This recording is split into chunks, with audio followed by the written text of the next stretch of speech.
Acteurs du monde de la culture et de la communication et membres du cabinet présidentiel ont pris part ce vendredi à la cérémonie de remise officielle du film documentaire « Un homme, une vision » retraçant la vie et le parcours politique du président Laurent Gbagbo. De janvier 2008 à janvier 2009, la réalisatrice du film Anikele Etibou a recueilli les témoignages de compagnons de lutte, d'universitaires, d'hommes politiques et de personnalités de la société civile, aussi bien en Côte d'Ivoire, en Afrique qu'en Europe, pour faire ce film, produit par le président de la fondation Faeka Abderrahmane Ndiaye, et dit avoir voulu à travers cette œuvre cinématographique présenter le parcours exemplaire d'un digne fils d'Afrique, arrivé au pouvoir à force de persévérer, un modèle pour la jeunesse. J'ai eu à le rencontrer pour la première fois par les images, par la génie des images. J'étais de passage à Abidjan, c'était en 88. Et il était opposant et il se battait pour ses idéaux. Et en 2001, après son élection, j'ai eu la chance d'être envoyé auprès de lui par notre président de la République. Et c'est comme ça que j'ai découvert l'homme, l'Africain. Parce que M. Laurent Gbagbo n'est pas seulement le président de la Côte d'Ivoire. En ce qui me concerne, c'est tout simplement un digne fils de l'Afrique. Et si vous avez la chance d'aller en Afrique centrale, et ils chérissent encore le président Gbagbo mieux que nous-mêmes qui le connaissons déjà. Et il est tout ce que je ressens moi-même en tant qu'Africain, ce qu'il défend.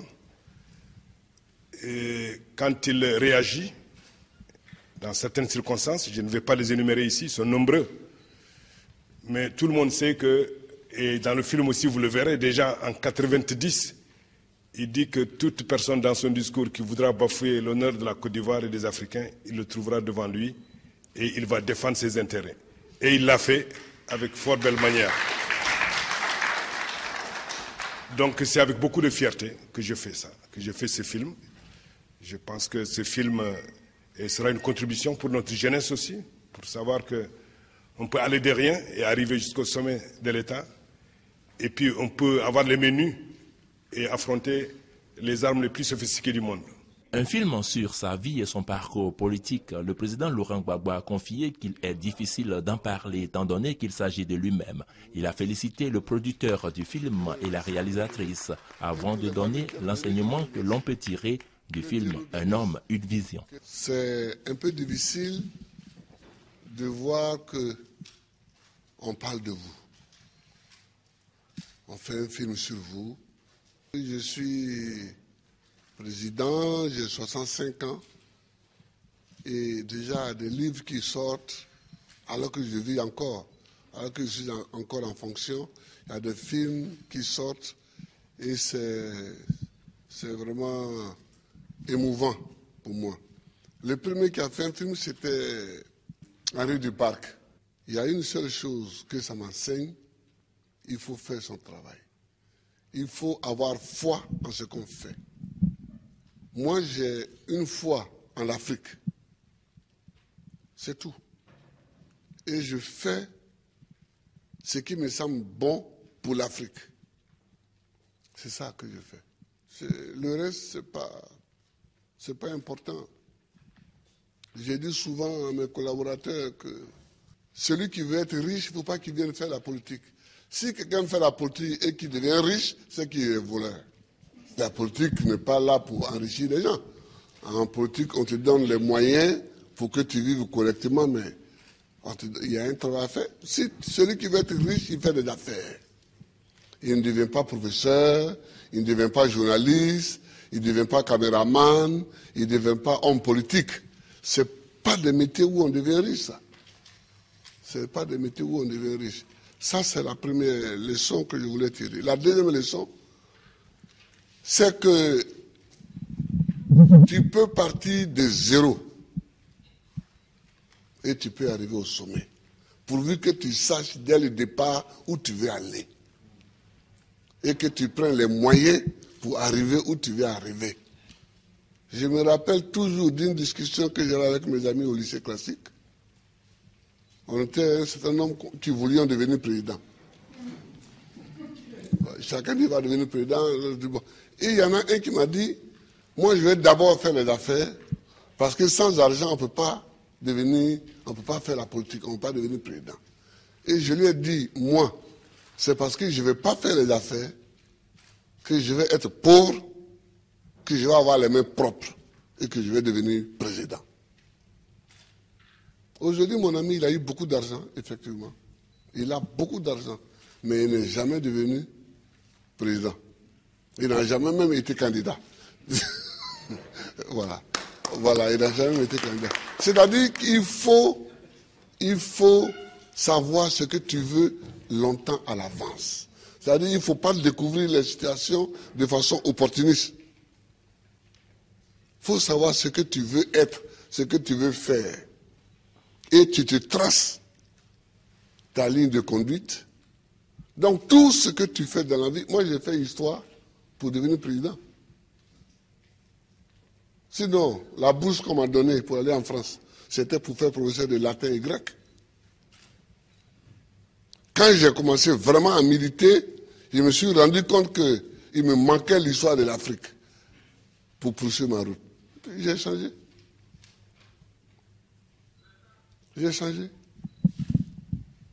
Et j'ai fait histoire parce que c'est ça qui me manquait pour connaître d'où on vient et où on peut aller en connaissant d'où on vient. Je vois des gens qui découvrent qu'il y a un fauteuil à côté, ils peuvent s'asseoir dessus. On ne s'assoit pas dessus comme ça. Le fauteuil, il est à côté, il semble vide, mais il a un propriétaire.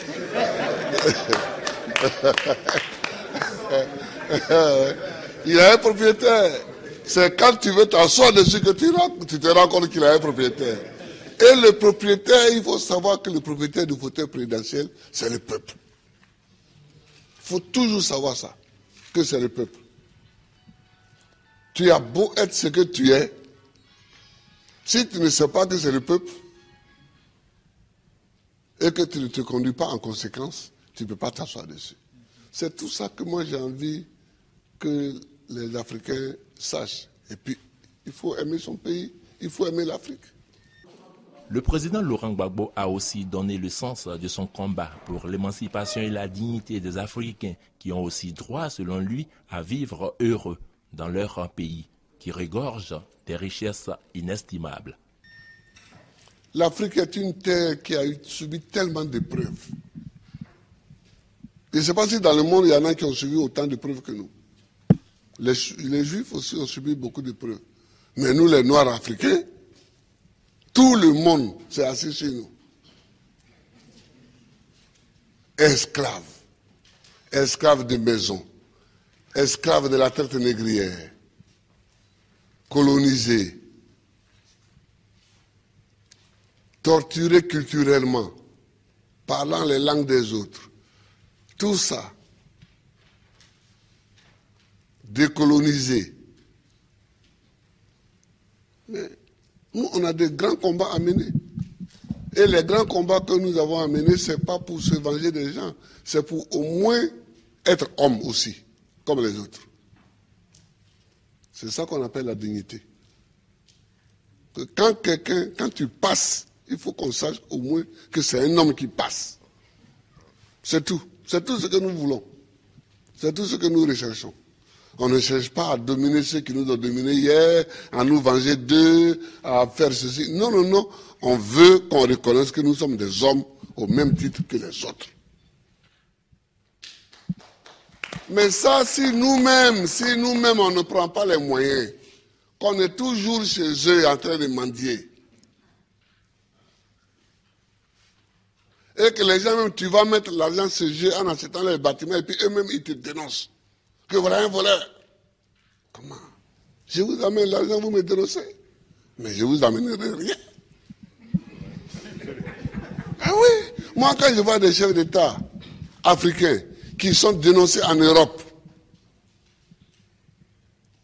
parce qu'ils ont investi en Europe, ça me fait pitié pour l'Afrique. Ça me fait pitié pour l'Afrique. Ça me fait pitié pour l'Afrique. Non, il ne faut pas faire pitié. il ne faut pas faire pitié. Quand tu passes, il faut qu'on dise que voilà un homme qui passe. C'est tout ce que nous cherchons aujourd'hui, c'est notre combat. Ça. Moi qui suis ici, je ne passe pas les vacances en Europe. Mais est-ce que je ne suis pas président? Je suis président.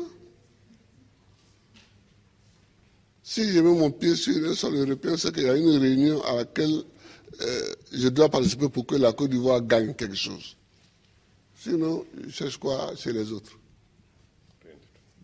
Je ne cherche pas quelque chose chez les autres. Si Dieu m'a mis au monde ici, c'est que dans mon environnement ici, il y a tout ce qu'il faut pour que je vive. Mon combat, c'est pour la dignité. C'est pour la dignité. C'est pour que nous effacions tous les siècles passés, les traces de tous les siècles passés, les traces de l'esclavage, les traces de la colonisation, les traces du pillage, les traces du travail forcé, les traces de la chicote. C'est pour qu'on efface tout ça. Dieu merci, avec des films comme ça, demain, les jeunes peuvent savoir le combat que nous avons mené et eux-mêmes vont continuer encore. Eux-mêmes vont continuer.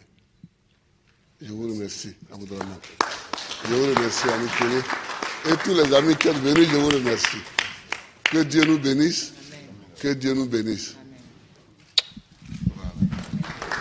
Le producteur d'un homme, une vision, Abderrahmane Ndiaye, et la réalisatrice Annie Kélé Tchibou ont remis au président de la République Laurent Gbagbo 1000 DVD de l'œuvre cinématographique qui, à chaque projection, fait salle comble.